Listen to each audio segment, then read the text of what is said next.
Nos invités sont toujours avec nous, Lui Magloire Kemayo, journaliste et écrivain Germain Pouli, journaliste directeur de publication de Togo Réveil, le nouvel homme fort de la Guinée-Conakry, le colonel Mamadi Doumbouya a annoncé la mise à la retraite lundi 1er novembre d'un millier de soldats après avoir déjà vidé les rangs de l'armée d'une centaine d'officiers supérieurs. Lui Magloire Kemayo, réforme ou purge au sein de l'armée guinéenne? Je pense qu'il ne faut pas être binaire dans cette situation. D'abord, je pense que la plupart d'entre eux ont été prévenus avant que la mesure soit rendue publique, ce qui fait qu'il n'y a pas d'effet coup de poignard dans le dos par rapport à cette décision qui a été prise. Pour les officiers, cela a été justifié d'après certaines personnes que j'ai entendues en Guinée-Conakry par le fait qu'on avait beaucoup d'officiers qui étaient âgés et que les jeunes qui sont aujourd'hui aux manettes ne se sentaient pas prêts à commander. Et donc, pour éviter qu'il y ait ce conflit, soit de conscience, soit de génération, on a préféré leur offrir une retraite dorée. Mais ça ne concerne pas que les généraux et les officiers qui étaient pro-Alpha Condé. Ça concerne également des gens qui ont soutenu Mamadi Doumbouya dès le début, dès le début. Et concernant les militaires, je ne sais pas très précisément comment cela s'est passé. Ça, je ne me suis pas beaucoup penché sur le dossier, mais pour les officiers, il y avait cette question de respect à la fois des aînés et de respect des générations qui se posaient et qui a en quelque sorte forcé la main par rapport à la décision de les mettre à la retraite. Ça a été une retraite avec tous les avantages liés à chacun d'entre eux. Ils vont toucher à peu près 70% de leur solde, malgré le fait qu'ils ne soient plus en fonction. Ils ont une maison et des indemnités qui leur permettront de vivre sans grand... Enfin, d'avoir un train de vie presque égal à celui qu'ils avaient lorsqu'ils étaient en activité. Donc pour moi, ça ne peut pas être une sanction. C'est une mesure qui est prise par rapport à l'harmonisation, par rapport au respect des aînés et qui quelque part peut être comprise comme telle. Donc pour moi, ce n'est pas une sanction. Si elle est comprise, cette mesure, c'est une bonne chose, Germain Pouli. Oui, elle doit être comprise comme telle.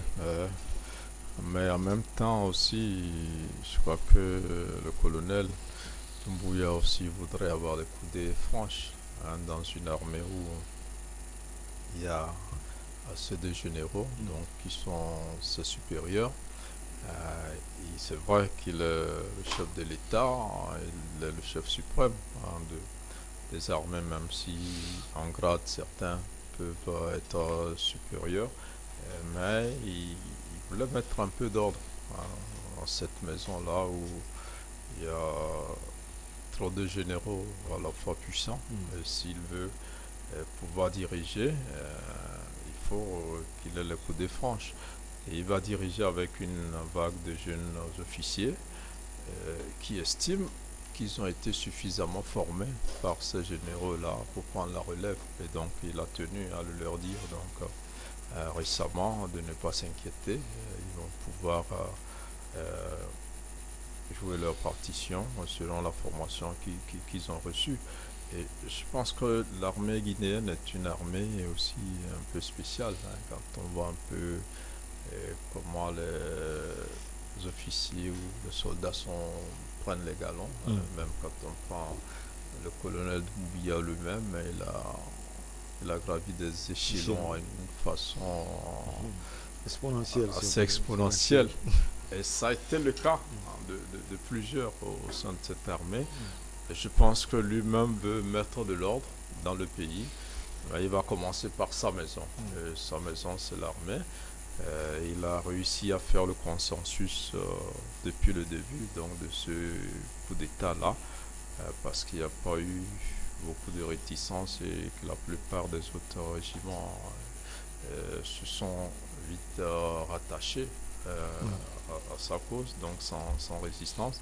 Et donc il a composé, au-delà des bérets rouges, de son bord, il y a les bérets verts et les autres qui se sont ralliés à lui. Donc il y a quand même cette jeune génération d'officiers supérieurs qui veut prendre en main les choses en Guinée.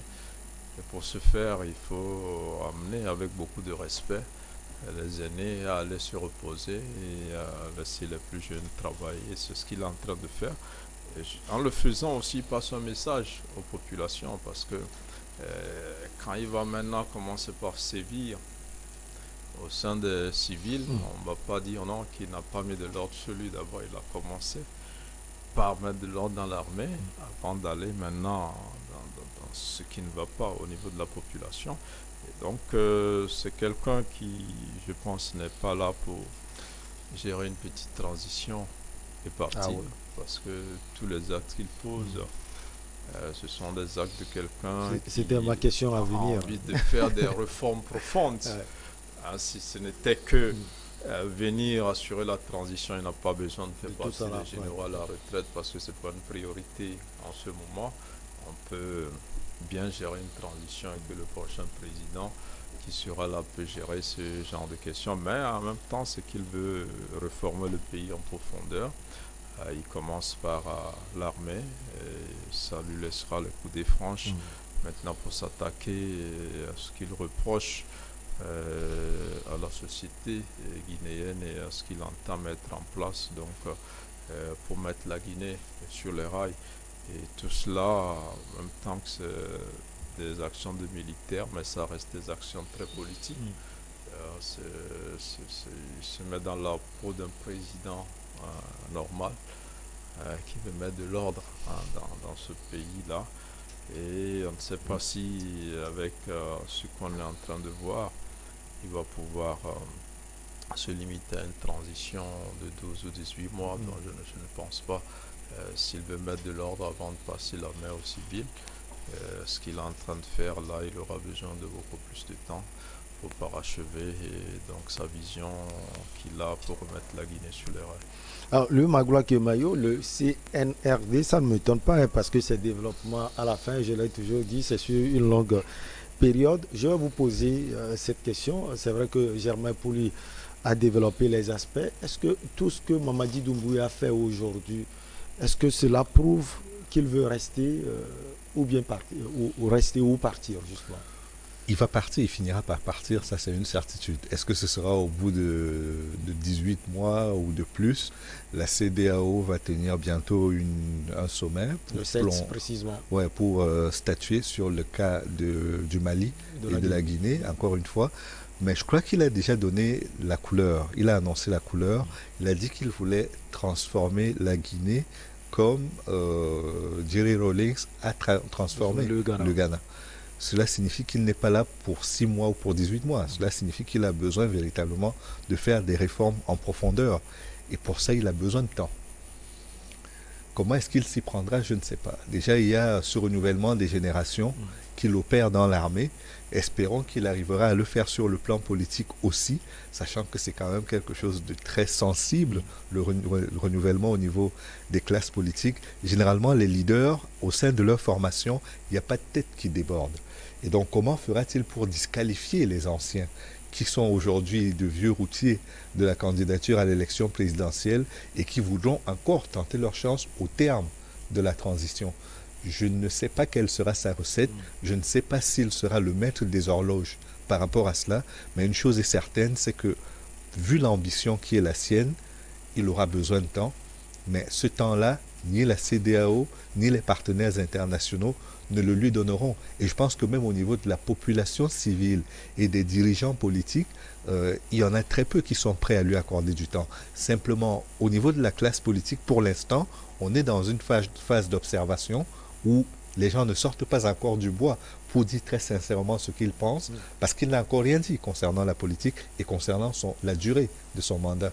Mais une fois qu'il aura levé l'ambiguïté sur le temps qu'il va passer par rapport à la transition, une fois qu'il aura commencé à prendre des décisions sur la suite de la transition, là, les gens sortiront du bois et peut-être qu'on y verra un peu plus clair.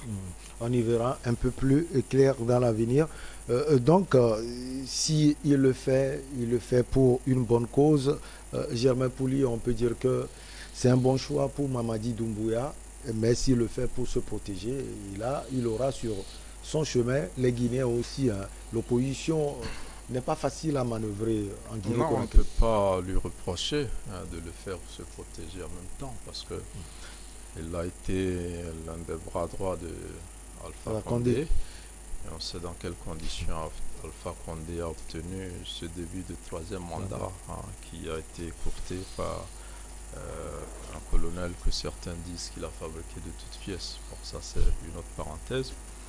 Mais en même temps, il l'a pas fait pour les beaux yeux de la démocratie ou de l'alternance, parce qu'il a été mêlé à certaines choses du temps du règne d'Alpha Condé.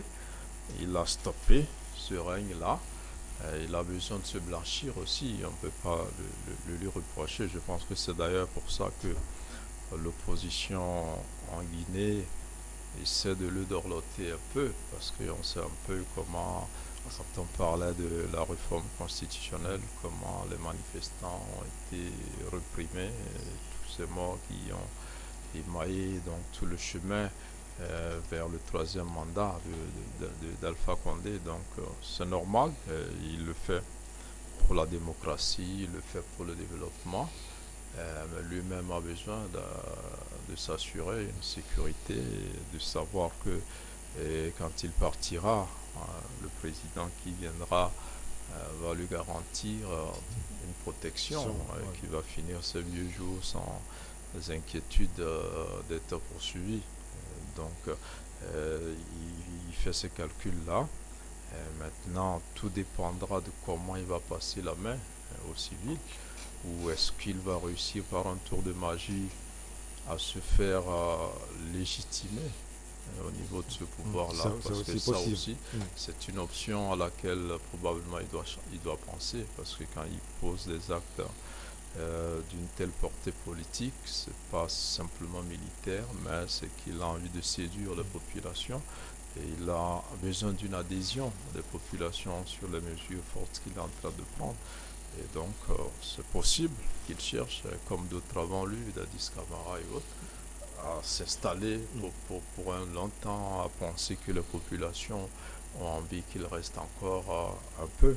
Et là aussi, on verra la réaction, comme le disait lui tout à l'heure, la réaction des Guinéens d'abord, et après de la communauté internationale.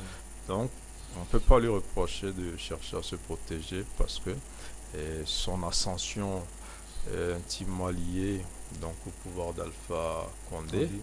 Et on lui reproche, aujourd'hui on n'en parle pas beaucoup parce qu'il est au pouvoir, mais on lui a reproché un certain nombre de choses du temps d'Alpha Condé. Et il serait bien qu'il efface tout ça là, avant de pouvoir quitter le pouvoir.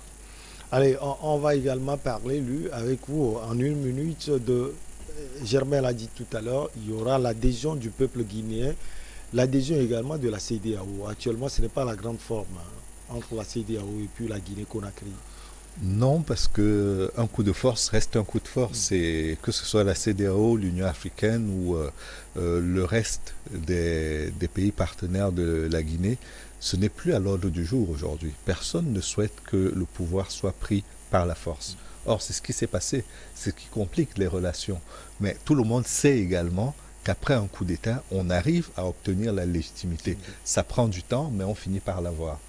Blaise Compaoré l'a eu, Hissène Habré l'a eu, Idriss Déby l'a eu, Moussa Traoré l'a eu, beaucoup d'autres l'ont eu avant lui. Moussa Dadis Camara. Donc, je pense qu'il finira par avoir l'adhésion de la CEDEAO, mais que ça prendra un certain temps. Mais au-delà de tout ça, ce dont il doit se souvenir, c'est que le général Gueye, en arrivant au pouvoir en Côte d'Ivoire, avait annoncé qu'il venait balayer la maison et qu'il partirait. Ouais. Il ne l'a pas fait, on sait comment il a fini. Donc, quand on fait ce genre de promesses, il faut savoir également être responsable des promesses que l'on a données et surtout être capable de les tenir. S'il ne les tient pas, je crois qu'il aura de gros problèmes. Actuellement, il y a une période pendant laquelle je considère qu'on est en période d'observation. C'est un round d'observation pour la plupart des gens. Certains sont encore tétanisés. Ils ont peur d'aller en prison, comme les anciens caciques du régime, et donc ils n'osent pas élever la voix. Mais je crois que le président, le colonel Mamadi Doumbouya, a tout intérêt aujourd'hui à déployer son programme, mais surtout à être très clair sur ce qu'il fera après. Ce n'est pas la pression internationale, je ne crois pas qu'elle fera quoi que ce soit.